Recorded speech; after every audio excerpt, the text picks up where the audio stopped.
Hi, welcome to the Costa home. I'm Donna. Say hi to Ethan and Anthony. Hello. I'm making this video because, as some of you might know, if you're on my Facebook, I am participating in a fundraiser at a place where I work, Haven for Hope. And I want to actually do this fundraiser because this need item is near and dear to my heart because it's about our families, and we have an emergency services program, and that means that we will not turn away a family who's in need and they come and do not have a safe place that they can sleep at night. We will not turn them away. And so I made my post on Facebook, and I was sending it out to everyone, and I said, read my story. I wrote the story, and so some of my millennials said, Mom, it's too long.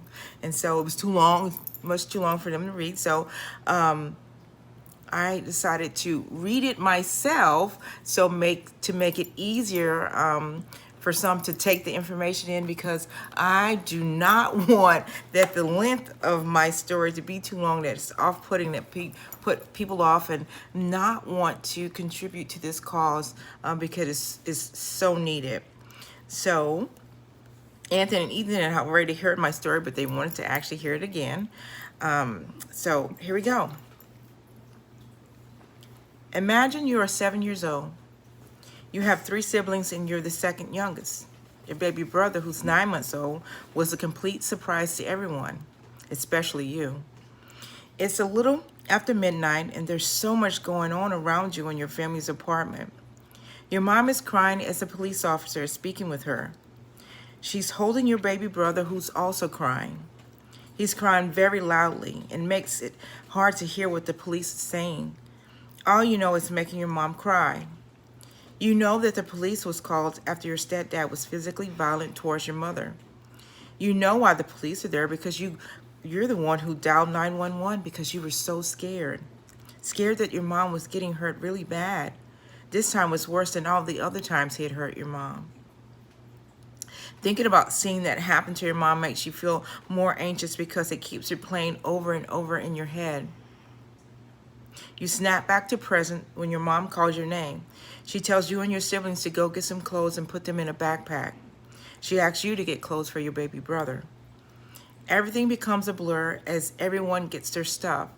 You and your family are put in 2 police cruisers. You and your baby brother are riding in the car with your mom. Then you arrive at this place you've never been before. By now, it's a little after 2 in the morning. Your baby brother's asleep. You know you should be tired, but you're so scared of what's going on that your little body will not allow you to rest. The police officers talk with a few people and eventually leave. 2 people introduce themselves to your mom, and you hear, "Welcome to Haven for Hope." You and your family are taken inside. The people give your family something to eat and drink. You realize you hadn't eaten since that morning. Your mom pulls you and your siblings to her and says, "Okay, guys, we're safe. It's okay." This was a fictional story, yet it describes what could be and often is the reality for some of our families that come to Haven. You see, Haven is the only emergency shelter that will not turn away families, regardless of the time of day, regardless if we have to move chairs in one of our conference rooms and set up cots. We provide a safe place to eat, sleep, and just breathe to families who have no safe place to sleep.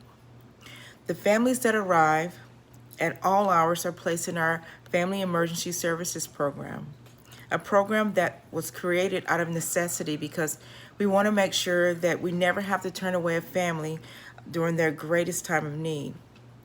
In order to make sure we're able to continue to be able to provide that emergency safety net for families, we cannot do it without your support. On September 10th, our goal is to raise $50,000. So that's where I come in and say, I need your help. My goal is to raise at least $1,000, and if I'm able to raise more, I'd be so thrilled and ecstatic. Any amount that you're able to give would be greatly appreciated. This means more to me than just the words that I'm reading to you. Having worked at Haven for over 7 years, I've worked closely with our families, and I've been honored to hear people's stories and be amazed at the resiliency of each. Some families only need our services for a few days as they secure another place for their family. Other families, however, may need much more support because of multiple barriers. So maybe support like case management, employee services, ID recovery. I'm so grateful that we don't turn away families because no child should not have a safe place to sleep at night. No child. Thank you. So I just want to say to those who donate, thank you so much, because you will be serving in need. And so we decided to make this little kind of fundraiser a little fun, a little, challenging for some of us, because we said that every time we get a donation towards this family services, emergency services program, we would do a TikTok challenge every day we get donations. And so some of us, our names, the Costa home, will be in a bowl. And in another bowl, we will have the names of some of the challenges that are on TikTok. So donation comes in today. We pull a name out and we pull out a challenge, and that person will have to do the challenge, and we'll post it so that you guys can see how very corny and clownish we can be in this house.